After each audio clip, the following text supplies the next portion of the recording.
ہمارے حضرت حکیم الامت صلی اللہ علیہ وسلم نے قصہ لکھا ہے کہ ایک صاحب تھے، کسی بزرگ کے مرید تھے، تو ان سے کہا کہ حضرت ہم نے بڑا سنا ہے کہ اولیاء اللہ جو ہوتے ہیں، اللہ کے ولی صوفیاء کرام، ان کی بڑی بڑی عجیب عجیب شانیں ہوتی، کسی کی شان کچھ ہے، کسی کی شان کچھ ہے، کسی کا رنگ کچھ ہے، کسی کا رنگ کچھ ہے. تو میرا دل چاہتا ہے کہ یہ اولیاء اللہ کی جو مختلف شانیں ہیں یہ بھی ذرا دیکھوں کہ کیا کیا کس قسم کی شانیں ہوتی ہیں ان کے اولیاء کرام. تو شیخ نے کہا بھائی کس چکر میں پڑ گئے، کہاں ان اولیاء کرام کی شانیں تم دیکھو گے، وہ کہاں تم کہاں. کسی نے دل چاہتا ہے کہ ذرا کچھ مظاہرہ معلوم ہو. کہا کہ اچھا ہے تو فضول بات، لیکن اگر چاہتے ہو تو ایسا کرو کہ وہاں چلے جانا قطب صاحب کے پاس، وہ حضرت بابا فرید الدین گنج شکر رحمۃ اللہ علیہ کا شاید وہ مراقبہ گاہ ہے، وہاں چلے جانا.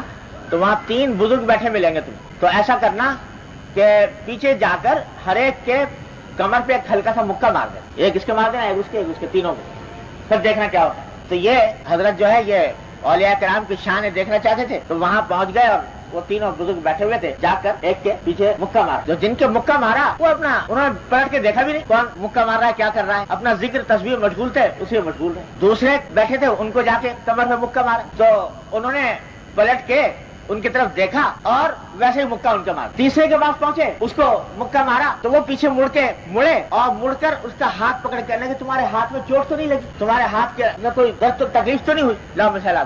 یہ تینوں حال دیکھ کے یہ شیخ کے بعد واپس آ گئے. تو بھائی کیا ہوا کہ جی اس طرح ہوا تھا، ایک نے پیچھے مڑ کے دیکھا بھی نہیں مجھے، دوسرے نے مکہ مار دیا، تیسرے نے الٹا مجھ سے کہنے لگے کہ تمہاری چوٹ تو نہیں لگی. کہا کہ بھائی تم کہہ رہے تھے نا کہ اولیاء کرام کی شانیں دیکھنا چاہتے ہو، تو یہ 3 شانیں ہیں اولیاء کرام.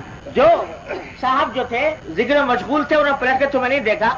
انہوں نے کہا میں اللہ تبارک و تعالیٰ کی حضوری میسر ہے، اللہ تبارک و تعالیٰ کا ذکر ہو رہا ہے، ان کی بارگاہ میں حاضری ہو رہی ہے، پیچھے سے ایک آدمی مکہ مار دیا تو مار گیا. کہاں اپنا وہ کام چھوڑ کر اس کی طرف متوجہ ہوں، اس کو دیکھوں کہ وہ کیا کر رہا ہے اور اسے بدلا لینے کی کوشش کروں.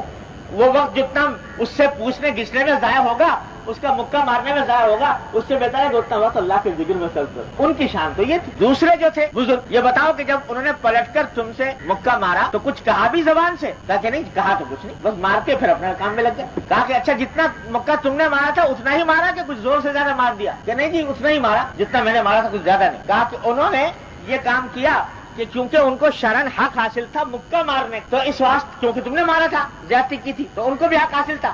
انہوں نے اپنا بدلہ لے لیا، لیکن بدلہ پوری مساوات کے ساتھ لیا، کیونکہ تم نے کوئی کلمہ زبان سے نہیں نکالا تھا، انہوں نے بھی پلٹ کر کوئی کلمہ نہیں کہا.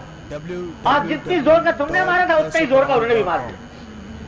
اور یہ بھی بتا دوں کہ انہوں نے جو مارا تم کو پلٹ کر، وہ بھی اس وجہ سے نہیں کہ دل میں غصہ آ گیا تھا یا انتقام لینا مقصود تھا، اس وجہ سے نہیں مارا. کبھی دل میں خیال آنے لگے کہ صاحب وہ تو انہوں نے تو بڑی افضل کام کیا تھا، انہوں نے افضل کام نہیں کیا.